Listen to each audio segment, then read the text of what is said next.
c'est une équipe impressionnante sur le papier, avec des joueurs d'impact, des joueurs comme Amarassi, des joueurs comme Mouché. Ils ont fait un gros recrutement. Donc le plan pour les stopper, aujourd'hui, c'est plus compliqué que ça. Je pense qu'avant tout, il faut qu'on arrive à mettre notre jeu en place, qui aujourd'hui ne l'est pas. Donc le plan pour les stopper, ça me paraît difficile, si ce n'est de retrouver, nous, un petit peu de vertu collective et puis un jeu un peu mieux en place qu'on a pu l'avoir au Havre. Donc aujourd'hui, l'objectif, c'est plus de se soucier de nous que d'essayer de leur poser des problèmes parce qu'on n'est pas au point au niveau collectif.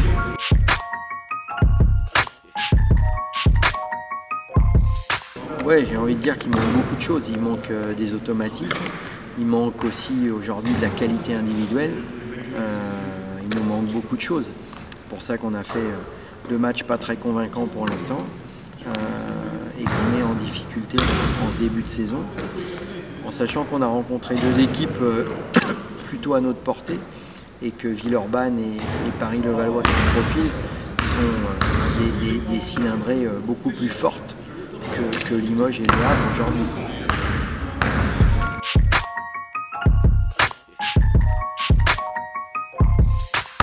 Déjà un second souffle, on est tout au début, donc c'est pas encore non plus catastrophique, mais déjà il faut être prudent avec lui, c'est-à-dire qu'il est arrivé il y a quelques jours, il n'a pas joué depuis longtemps, il faut lui laisser un petit peu de temps pour justement qu'il s'imprègne de l'équipe, qu'il trouve un peu de rythme, donc il ne faut pas penser que le premier match il va forcément être tout à fait opérationnel et tout à fait prêt.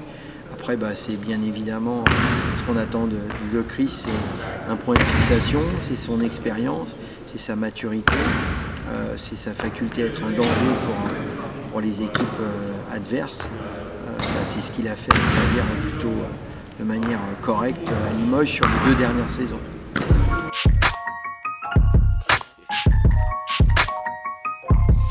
Oui, je pense qu'effectivement c'est 2 bons joueurs qui ont de l'expérience, mais je crois que le duel de demain à l'intérieur ne s'arrête pas à ces 2 joueurs-là, parce que je pense que nous, on a un garçon comme Johan Passave qui fait un très bon début de saison, et puis Georgie Joseph est un intérieur solide pour la proie, donc je pense que c'est surtout 4 postes 5 très physiques qui mettent de l'intensité.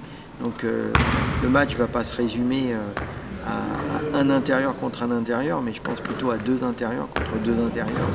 Ça va être peut-être la complémentarité des 2 qui fera la différence. Donc ça va surtout être forte densité dans la raquette avec ces 4 joueurs-là.